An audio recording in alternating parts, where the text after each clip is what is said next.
We're doing a video today on chicory, and as you can see, she's starting to close up. Kind of should have came out a little earlier today, I totally forgot. So what chicory does is it will close up by the time noon, 1 o'clock hits. They start to close up and they'll do this. And they'll only open once a day, then they're done.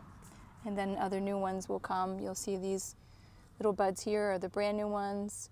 I'll have pictures, so you'll be able to see them because I take a lot of pictures of different plants. So chicory's Latin name is Cichorium intybus. So it's a perennial. So it will keep coming back every year. It'll just throw its, seeds or whatever it has going on. It'll just keep coming back through its rhizomes and its roots. So it is in the Asteraceae family, the sunflower family, and it looks closer to a dandelion leaves when they come as a rosette, and I'm going to show you those in a moment. As you can actually see them down here. These are the chicory. When they are smaller, they will look like, well, there is some dandelion in here mixed in, so I don't want to try to confuse it. But we've got one here. Looks like a dandelion. The difference is the hairs. And if you can see those hairs, I'm gonna scroll into it a little bit here. It looks closely like the dandelion leaves. So no hairs on the dandelions. The veins are tinted red, and the first year plant can be eaten cooked. The older ones are tougher. Any year the roots can be dug up and roasted as a coffee substitute, which we're gonna do in the kitchen, which is sold commercially. You can buy roasted chicory root. Costs a little bit more. It's kind of cheaper if you just roast it yourself. It's way cheaper, and if you just dig it up and roast it yourself, it's free. The young leaves are eaten. You can eat them raw or cooked, just like dandelion. So even if you confuse it, it's okay. If you think it's dandelion, it's fine. You still can eat it. It's not going to hurt you. You gather the young leaves before the stems bolt. So these stems have already bolted. That's what that means. But we still can eat, you can still eat the leaves, but they're going to be bitter. Oh, I might have dandelion right here. Well, I was thinking I had some dandelions around here. I could show you the difference. So the flowers, like I said earlier, they close up before noon, or I would say 1, 2 o'clock. So you got to get out there early if you want to get some pictures of these beautiful purple flowers. As one author have said, good things may not last, but the faithful, they will come again. It's kind of cool. So the leaves, the mid veins are hairy where the dandelions are not. So that's how you can tell the difference. The plant will grow up to like 4 to 6 feet high. And like I said, the leaves are bitter. And dandelion leaves can be bitter also. So let's see if I can really zoom in here. I think I've done it before.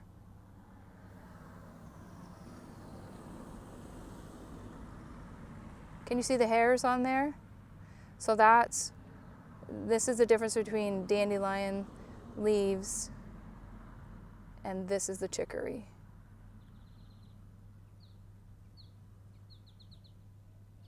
Okay.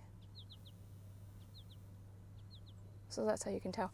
But they do look exactly like a dandelion. They get the toothed edge, pointy. But we're going to eat these. I'm going to bring these in. I'm going to show you how to cook these up. It's basically the same as a dandelion, but I'm going to show you how to make some meals out of chicory. So if you were out here and you were like, oh, that looks like dandelion, which, there you go. See? There's no hairs on these guys.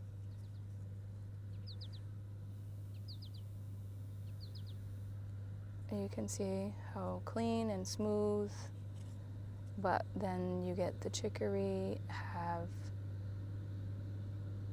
their hairs. And there's going to be some background noise, and I apologize for that. Farmers are doing their stuff. Let's focus back on the chicory. So You can boil them in 2 changes of water to get that bitterness out, and that's usually just leaches out the tannins, because you're going to eat them at this stage. That's what we're going to want to do. Remember the tannins, they're in also the burdock leaves that I had cooked up. A lot of your wild edibles can have a little bitterness in them. We just can go ahead and boil them out and still eat them. They taste a lot better. If you don't mind the bitterness, then just do 1 change of water.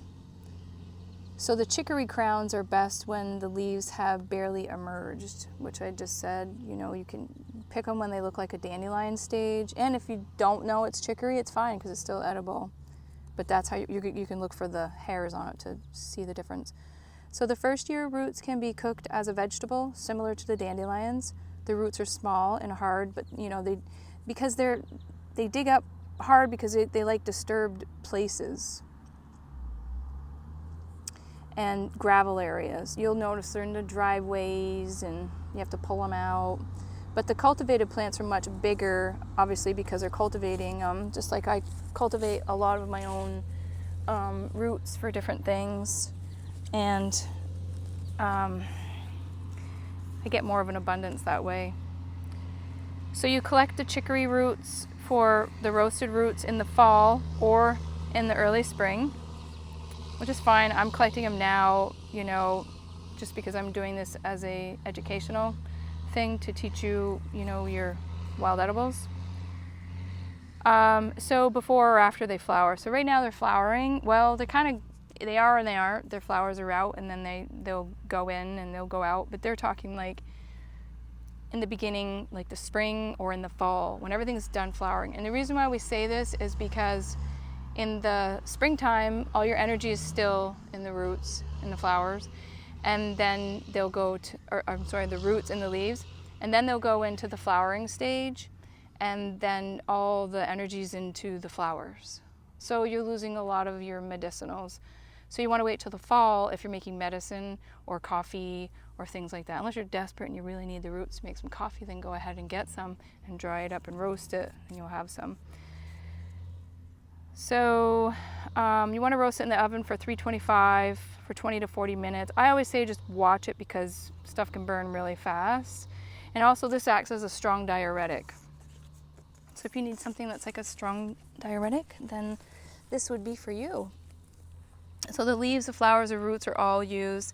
The young leaves, edible, you can use them in the salads and the flowers. You can pop them right, it'd be a beautiful little dish. I don't know, I've never put them in my salads because I think they just like shrivel and, unless you're doing like some presentation, something really pretty, I think they would close up really quick. The flower buds can be picked and the roots boiled and eaten with several changes of water or roasted and made into a coffee substitute. So chicory does have some food, but they're small. You're not going to get it's tedious work picking a lot of these leaves and stuff here.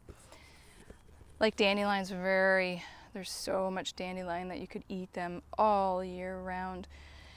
So some of the medicinal uses, it helps with the people that have a loss of appetite, helps with constipation. And reason why it helps with constipation, because it helps the liver and the gallbladder. It helps with liver and gallbladder disorders, some cancers, rapid heartbeat, gallstones, sinus issues, blood sugar control. It helps the weight loss because it helps the blood sugar. Has probiotic fiber inulin, which helps with the blood sugar and the gut health. And it also flushes out toxins in the liver and the kidneys. So it does quite a bit. It is antibacterial. It's high activity against gram-positive staphylococcus, anti-inflammatory, anti-carcinogenic, antiviral, anti-mutagenic, antifungal, and antioxidative. So there's more. There's a whole lot more. Chicory has got a wide variety of medicinal uses and things to it. I'm more about, hey, how can we eat this? How can we utilize this food? As food's medicine anyways, no matter how you look at it. So how can we use this in dishes? I've already presented quite a few videos on foods for almost every single day of the week that you could go out and literally make a meal off of the food that is on your property. I can guarantee you almost every one of them that I've done is going to show up on your property eventually, or your neighbors, or somebody else's. Just make sure it's in an area where it's not sprayed. And although we're being bombarded with that above, we don't have much of a choice right now. It kind of bothers me because a lot of my wild edibles that I am actually eating, I think it's best to boil them, even if you don't have to. Run them through a little bit of boiling, water. It takes a lot of the nutrients out, but you're still getting food. You're still getting something. I just be mindful about some of your wild edibles right now. I think we're really being bombarded at this point. So let me show you some of the roots that I have dug up. I'm going to work on these. So the roots can be a little tougher. Well, they're kind of like a dandelion root. See how similar they are to a dandelion root? It's kind of interesting. And then they can get a little tougher. And I know we're in a stage where all their energy is gone to their flower, but like I said, I'm doing this as a demonstration just to teach you, like in the springtime, you're like, yay, I'm gonna go out there, and I know put a stick in them. Like I didn't mow this area right here because of the fact that I wanted to come out and show you, and I always do that. It's like a little plot, and I've got some little ones over here. Like here's one, there's a couple here, here's one. So I'm gonna use this one as a food because it's so tiny. It has not gone to flower yet, and there's a bunch of them here. I have a bunch of them here that have not flowered out yet. Here's another little one. I might take that one in. So I'll prep them up. Here's another one here. Just left them. These are going to be used for the cooking today. You'll see the other video as soon as I'm done chatting with you and talking to you. Like, look, she's already almost closed right up. We're past noon. Kind of like a church flower. So it's all I've got to ramble on about these guys. Here's some more with the little hairs on it. See, kind of get right down in there. Let me see if I can scroll right in. See how you can tell the difference? Dandelion don't have that. They do not have these fine little hairs. And usually these little hairs will be gone when you cook them anyways. Same with the quickweed that I did a video on recently, Galansoga. They have the hairs, but let me tell you, that was one tasty wild edible. As far as the oxalic acid, I think all of your greens, wild edibles, have the oxalic acid. So just be mindful, you're not eating this bowls full of this every single day. You are eating a wild edible for survival. And stay tuned because I'm going to be doing the cattails, and it's huge. There's so much about the cattail that you're going to learn, and you'll be blown away. So these are my favorite edibles that are easy, non-time consuming. Unless you're making the coffee, then you're going to go dig up a whole bunch of roots. You're going to take a half a day, and that's going to be your coffee for the winter. And then you're going to store it, and then you're going to have it all winter long. So here's my little spot. Look how tall these are. This is about 5 feet right now. 5 feet. I left this one purposely here. And when I'm done doing this video, I'll just end up mowing these right over. Look how thick these are. Another thing about these wild edibles, you see how fibrous? These can be made into cordage. Literally, you can make rope. You can dry these. They can be made into ropes. A lot of your nettles the cordage can be made into rope. So they're very valuable. There's a lot you can do with them. Some of these will flower out tomorrow. This whole branch here will probably flower tomorrow morning if it doesn't rain. But there you go. There's chicory for you. And chicory flowers, chicory root. These have already gone by. But we're gonna get ready and we're gonna be doing the kitchen part, and I'll see you all in the kitchen, and I'll make some fun dishes. You'll see the coffee. You'll learn how to use these as food, and remember, food is medicine. So when I talk about wild edibles, I'm literally talking about medicine as well, because our food is what nourishes us and it keeps us healthy. All right, so we'll see you inside, and hope you enjoy this short video of the talk about chicory. All right. You also can find me on Facebook and Instagram, and my YouTube channel is Vermont Pure Herbs. Also, I am on a new network, which is the Grassroot Warriors Network on Rumble. Just look for Grassroot Warriors Network, and if you get on the network, then you can just hit in the little corner Vermont Pure Herbs, and then all my videos will pop up in one section, so you don't have to scroll through. But remember, there's a lot of videos on the network, so you might like some other content that's on there as well.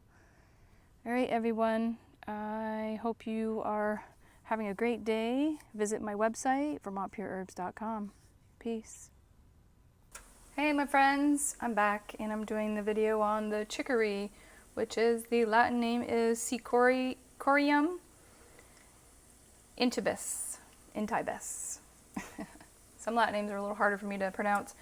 And she's a perennial. And I'm going to tell you right now, the time of the year right now is not a time to be digging up the roots, but you can if you were starving and you were hungry, because you're still going to get nutrients out of it. And I'm going to show you what happens when you do pick them at this time of the year. See how woody they are? This is the woody part. So what I did was I boiled them, and then I peeled off the outer, which is what's in here right now. So it's still the root, but it's not the core of the root. It's the outer of the root. And it's not bad. It's pretty good. Can be palatable. Some people don't like it, and some people do. So this, I'm just kind of, I had boiled it already, but I wanted to put it in here for flavor. And again, this is the ginger, my ginger from my gardens that I have frozen. And let's talk about this real quick. So I've been picking some of my garlic leaves, or stalk, you know, the leaves that come off of the garlic. And you can eat these, folks. Don't throw these out. So what I do is I chop them up and dry them, and then powder them, and it's a nice green powder. And you can put that in your soups. You can put it in your stews. You can put it in your stir fries, you know, on your lasagna, whatever you want to put it on. Add salt to it and have your garlic powder with salt. People throw these away. I don't know why this. I hate throwing stuff away. And like, if it's usable for me as a medicinal or an herb or a food, I'm not throwing it away. So do that with those, folks. Don't throw them away. And let me tell you, the garlic greens are high in vitamin C, they're high in phosphorus, magnesium. They have some B vitamins in there, calcium, zinc, iron. What am I missing? Well, it has allicin, which is a rich mineral, which is also an antioxidant, and it helps with like inflammatory issues with people. So I had chopped a little bit up with the garlic, and that's going in here too. I'm going to shut this down a little bit. So when you're cooking with cast iron pans, and I say this in my other videos, so if it's a repeat for you, I apologize, but there's some people that only watch some of my videos and not all of them, because it's whatever they're interested in. And, you know, I don't blame them. So this is cooking. Let this cook up just for the flavor, and it's in coconut oil. I think I probably put a little too much coconut oil in here today. It's alright, everything will soak in just fine. So we let that cook up, and then we use like the water sometimes to, if we were putting dried leaves in here, we'd use water to soak up the leaves. If you had mushrooms, you could throw mushrooms in here. I didn't want to cut any mushrooms up because I didn't have very much of the leaves to collect today. And I boiled them in 2 changes of water, so it took the tannins out. So here are the leaves that I actually cooked up. I chopped them up so that they're easier to chew. And I like doing that with the wild edibles, only because it's, chop them up before, or you can chop them up after, it doesn't matter, and then throw them in your stir fry. So that's kind of what I did. And that's your greens. So then when this is ready, when this is nice and soft, the ginger and the garlic, I know you didn't want to watch a video of me cooking ginger and garlic. I'll throw the greens in, and then I'm going to show you how to make the root coffee. So I could have taken these roots that I had peeled off, you know, the outer layer of the roots too, and stuck them in my toaster oven to make the chicory root coffee. But I didn't. I wanted to use them today. So I'm going to show you the chicory root coffee, which is done and is roasted. So while it's cooking, I'm going to show you some other things. This is the chicory root. It's coffee that's roasted. You just chop it up finely and toast it in your toaster oven on, I think it was 325 at 20 minutes or so. You just got to watch it, because if you don't watch it, it can burn like really, really fast, like anything you cook. Especially when you could roast it in your, if you don't have a toaster oven or an oven, you could roast your dandelion, your burdock, your chicory, or anything that makes coffee. You could roast it in a pan like this on dry. You don't put anything in it. It's dry. You put it in and you let them. We've done that in classes before, and it came out really nice. I think we had some that got really burnt, and people, they still liked it because dark roast coffee, I guess. I don't know. It was kind of like. All right, so I'm going to stop yapping. I'm going to throw these guys in. There's a little water in here, so it might get a little spattery. But we use water anyways when we're cooking. I've got it on quite low. Now these are your chicory, not dandelion, because they look just like dandelion. If you get a couple dandelion in there, well, I guess it's a bonus. I don't think I have any dandelion in here. I looked. Go thoroughly through all of your plants. Don't just assume and grab a handful, because you never know what else is going to be stuck in the middle in there. Like dandelion was growing up all in between the chicory. And unless you have the perfect eye and you know what you're looking for, you're just going to pick it. And not that it's a bad thing, but if you really want to learn your wild edibles, stick to the program and do the plants that you want to learn. And make sure that you're picking the right ones so that you're going to, you know, identify them correctly and be able to teach other people. Because this is what we're all about, folks. We're here to be able to educate the next generation, which this is a lost art. We know why it's a lost art. We tiptoed around it for years to bring it back. We have the little richy people up there that try to tell us what to do with our lives, and you're not allowed to eat something on your front lawn.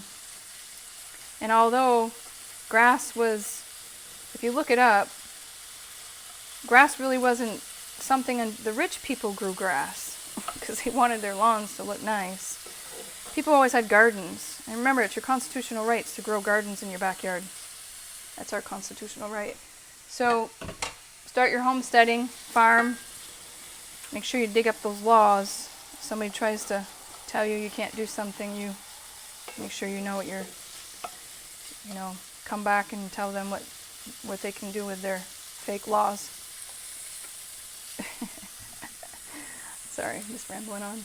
You tell them what they can do with their fake laws. How's that? Be nice about it, though.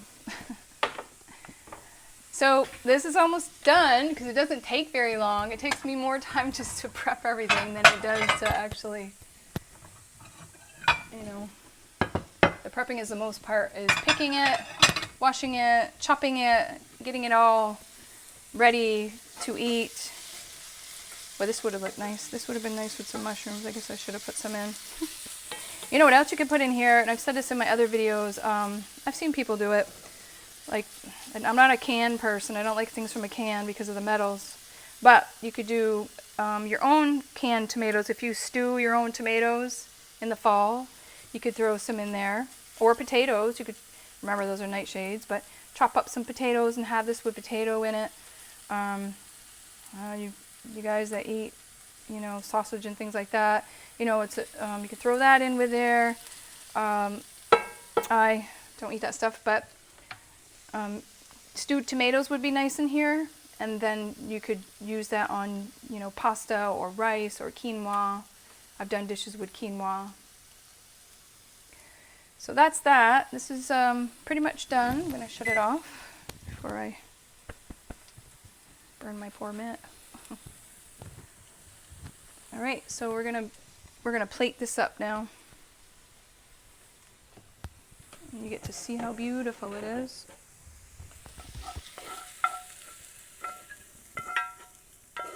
And remember, coconut oil is really good for you, so don't be afraid if you use a little more coconut oil in your food.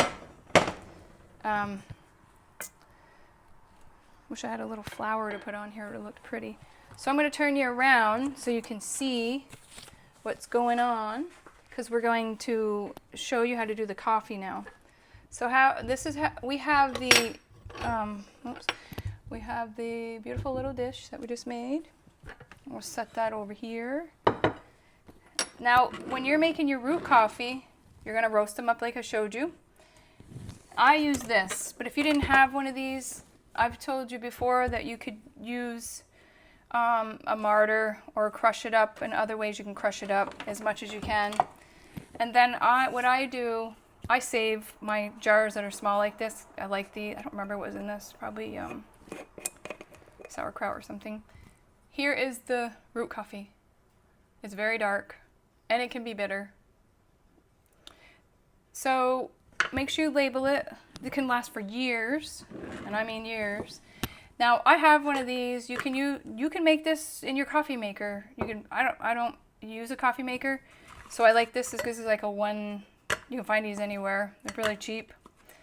It sits on top of a quart jar or a glass, and then basically you don't need very much. Like, let's just say a teaspoon, one little teaspoon, and I'm going to show you how quickly this turns into coffee.